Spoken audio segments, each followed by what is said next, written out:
আন্তরিকভাবে চেষ্টা পরে পাঠিয়ে চলেছি তখন আপনি ভাই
আপনি ভাই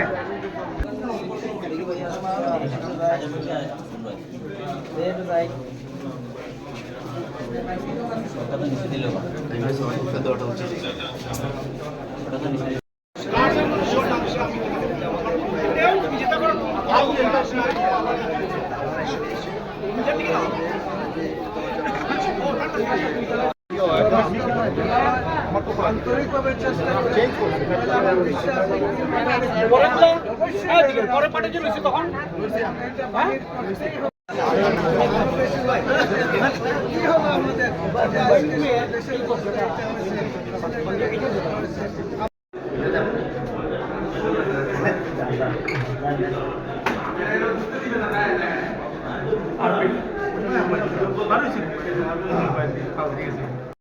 কাজের মেয়ে এবং গৃহকর্ত্রীকে মার্ডার করা হয়েছে এবং পাশের রুমে গৃহকর্তাকে হত্যা করা হয়েছে।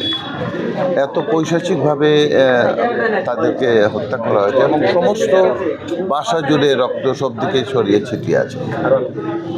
এই একেবারে সিলেটের কেন্দ্রে দিনের মধ্যে এইরকম একটা ঘটনা আমরা সকলেই স্তম্ভিত, একেবারেই স্তম্ভিত, এবং এটা বর্ণনা করার মতো কোনো ঘটনা না। এটা এত বেশি সিলেটের মানুষের জন্য এত বেশি খারাপ একটি খবর। এই ধরনের ঘটনা সিলেটে আমার মনে হচ্ছে না কখনো ঘটছে বলে। আমরা প্রত্যাশা করছি, আমরা দেখতে পেয়েছি আইনশৃঙ্খলা বাহিনীর সকল বিভাগ তারা এই বিষয় নিয়ে তদন্ত করছে বা এই বিষয় নিয়ে তারা বিভিন্ন তথ্য উপাত্ত সংগ্রহের চেষ্টা করছে। আমরা আশা করছি এই আইনশৃঙ্খলা বাহিনী তাদের এক্সপার্টিস দিয়ে এই ঘটনাটি দ্রুত উদ্ধার করবে এবং আসামিদেরকে দ্রুততার সহিত ধরে একটা আইন অনুযায়ী যথাযথ শাস্তির ব্যবস্থা করবে। দৃষ্টান্তমূলক শাস্তি দিলে এই ধরনের ঘটনা করা যাতে আর কখনোই কেউ সাহস না পায়, এই জন্য আমরা প্রত্যাশা করব অতি দ্রুত বিষয়টি উদ্ধার হবে এবং দৃষ্টান্তমূলক শাস্তি যাতে হয়, আইনের বা পুলিশি কোনো ফাঁক ফোকরে যাতে বের হতে না পারে সেই দিকটা বিশেষভাবে নজর রেখে ব্যবস্থা নেবে। এলাকার হিসাবে আতঙ্কিত। এখন প্রশাসনের কাছে জোর দাবি থাকবে যে কোনোভাবে এইটার মূল রহস্য বের করে মূল আসামিকে ধরা, কারণ দিনের মধ্যে এরকম ঘটনা আর কোনোদিন ঘটে নাই। এরকম ঘটনা বাংলাদেশে ঘটছে রাত্রে, কিন্তু সকালে 9:30টার দিকে এইটা বাংলাদেশের প্রথম দুর্ঘটনা।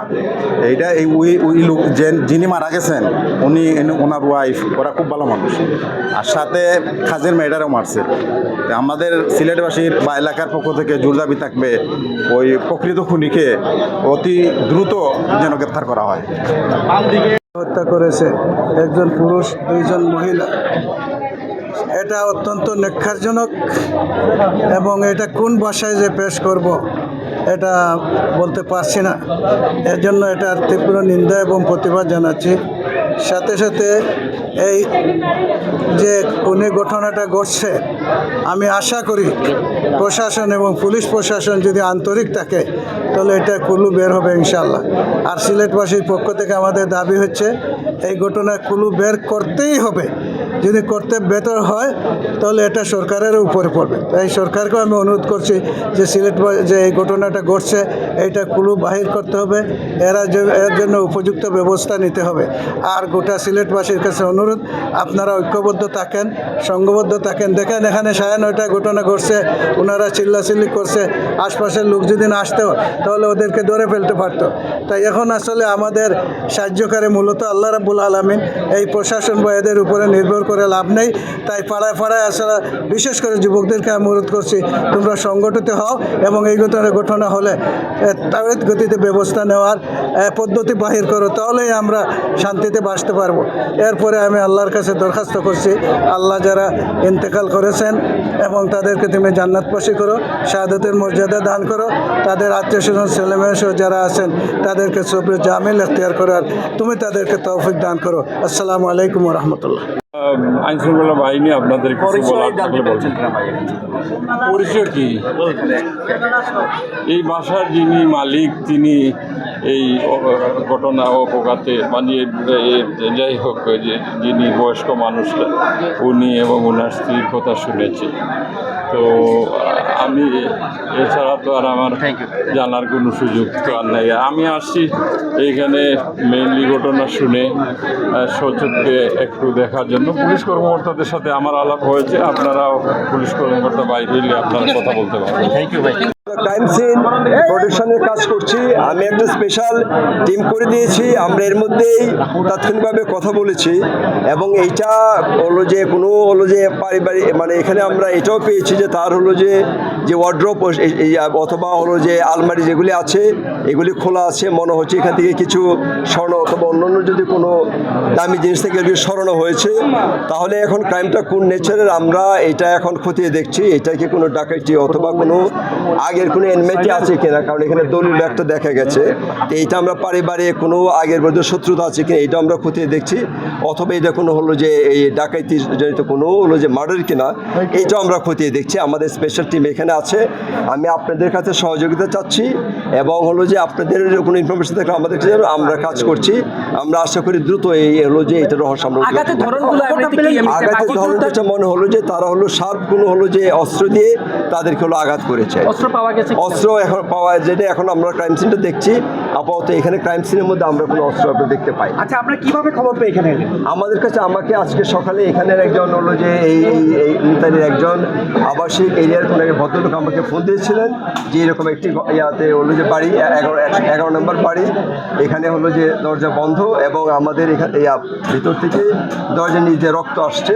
আমি সাথে সাথে হলো যে আমাদের টিমকে হলো এখানে যে টিম ছিল পেট্রোল টিম এবং টিমটা তারা করে দ্রুত এখানে এসে পরবর্তীতে যে উপরে যে দরজা ছিল দরজায় হলো যে উপরে দরজাটা লাগানো ছিল, তারা দরজা প্রেশার দিয়েছে জুড়ে, পরে দরজাটা ছিটকিনি ভেঙে গেছে এবং তারা প্রবেশ করে এরপরে আমাদেরকে জানিয়েছে। মানে ভেতরের কোনো জানালা দরজা এরকম কিছু ভাঙা পাইছেন কিনা? ভাঙা এখনো পাইনি, বাট আমরা এর মধ্যে তারা যে টিমটা আছে তারা টোটাল তো একটা বড় বাড়ি, টোটাল তো তারা কাজ করে দেখছে এর মধ্যে কী কী আছে, কোনো হলো যে বাথরুমের এদিকে জানালা আছে, ওই দিক দিয়ে কোনো এন্ট্রি আছে কিনা, টোটালটার জন্য আমাদের এই টিমটা কাজ করে। তো আমরা এই রিপোর্টে একটু পরে পাবো। আর এমনিতে আপনার স্থানীয়দের সাথে কথা বলে তারা কিভাবে জানলেন বা তারা স্থানীয়রা হলো যে তারা আমরা এমন হলো যে এখানে যে 4 তলা আছে 4 তলায় তারা যেটা বললো আর কি, মানে যে কথা প্রসঙ্গে তারা বললো যে তারা সকালের দিকে তারা একটু চিৎকার চেঁচামেচি তারা শুনেছে।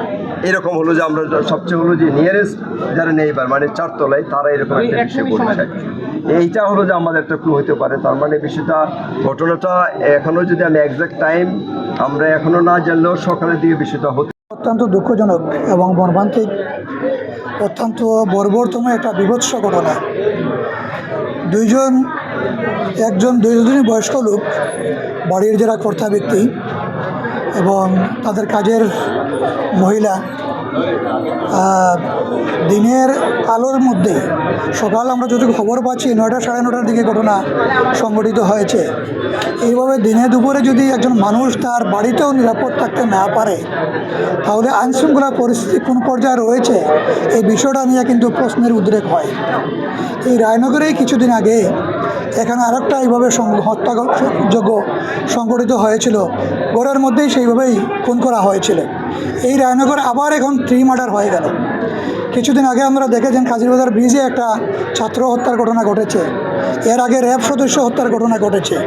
এইভাবে পরপর কিন্তু আমাদের এই নগরীতে এই হত্যাযোগ্য এবং খুনের ঘটনা বলতে হবে যে এটা নিয়ন্ত্রণহীনভাবে চলছে এবং কোনো ঘটনারই খুব ভালো করে চিহ্নিত হয়ে প্রকৃত দোষী যারা তাদেরকে এখনও শাস্তির আওতায় ভালো করে নিয়ে আসা হয়েছে, আমরা এটা দৃশ্যমান দেখি নাই।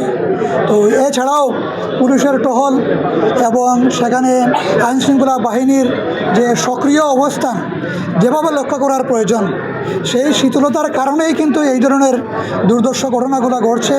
এতে করে কিন্তু আমরা নগরবাসী উদ্বিগ্ন, আতঙ্কিত এবং সেটার সুষ্ঠু বিচার আমরা চাচ্ছি, যাতে এটা সঠিক তথ্য উদ্ঘাটিত হয় এবং আইনের ফাঁক দিয়ে যেন এখানে প্রকৃত অপরাধী বেরিয়ে যেতে না পারে, এই ব্যাপারে প্রশাসনের কর্তা ব্যক্তিরা যারা রয়েছেন কার্যকর উদ্যোগ নেবেন, ভূমিকা রাখবেন, সেটা আমরা প্রত্যাশা করছি।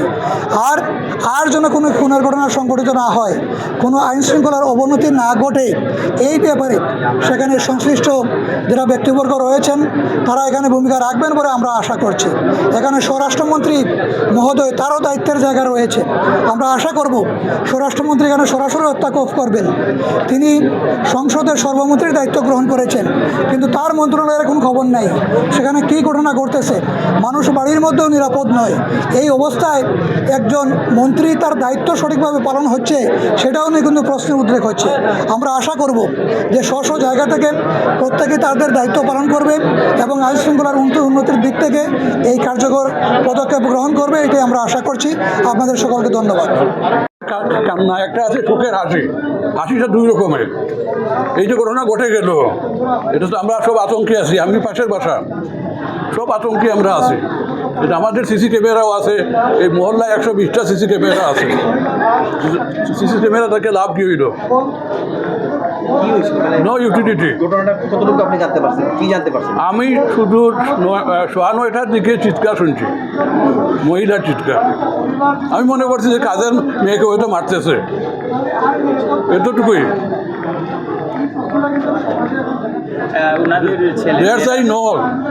ওনাদের ছেলেমেয়েরা কি দেশেই থাকেন না বিদেশে? ওনার ছেলেমেয়েরা রাত্রিরা সব আমেরিকা লন্ডনে থাকে। হ্যাঁ, 8-10 জন আমেরিকা লন্ডনে থাকে।